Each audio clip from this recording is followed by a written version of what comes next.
the Toyota Land Cruiser. That's the ZX version, and this is the 2016. So as you can see, the front grille is quite huge, since this is a muscle car, and they try to emphasize giving the Toyota logo more of the emphasis here, just as different brands try to do.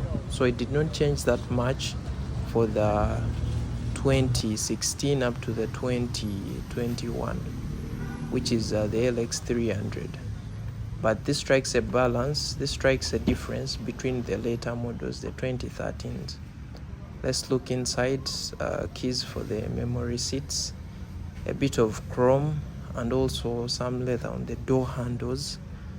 Then we have a walnut trim running through the doors and also the dashboard. And we have different keys on the steering wheel. That's for calls, but also some other keys for the lights and all. And quite accessible. It's really comfortable, and the steering wheel is as well adjustable and powered. As you can see, you can adjust to whichever sort of position you're comfortable with.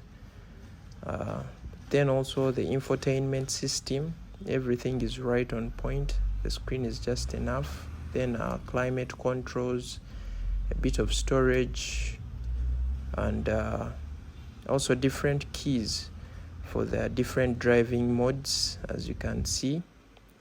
Then also keys for the heated leather and cup holders right there.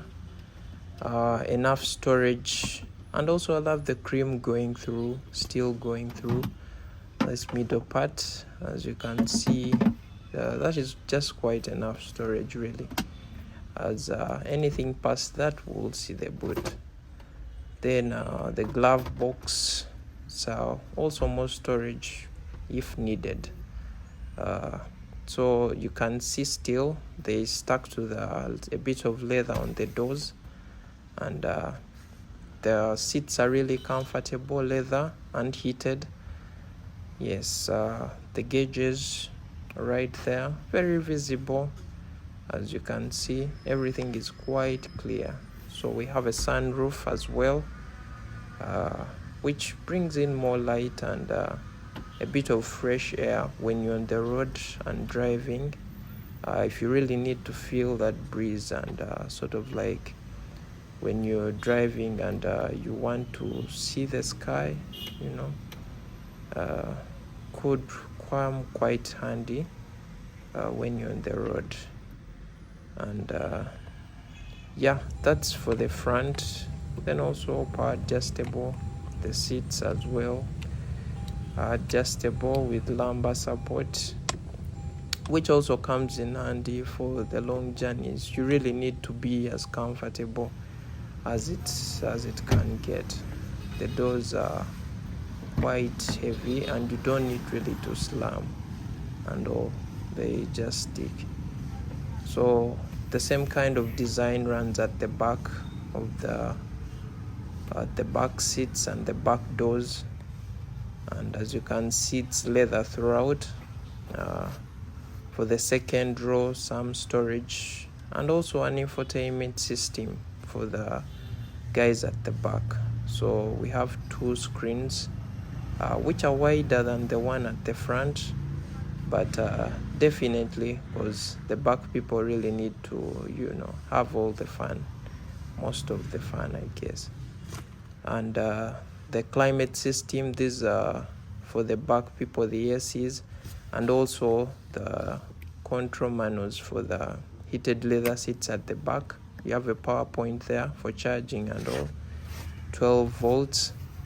And yeah, that's it. It's also, the leg room is quite enough, and as you can put down the seats to introduce us to the final two seats in the back, which are also leather.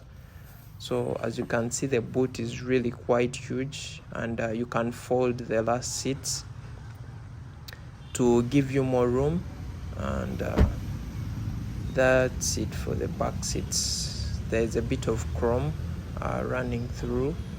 It's a V8 engine with about 4.6 liters for the engine size, which is available in both petrol and diesel versions.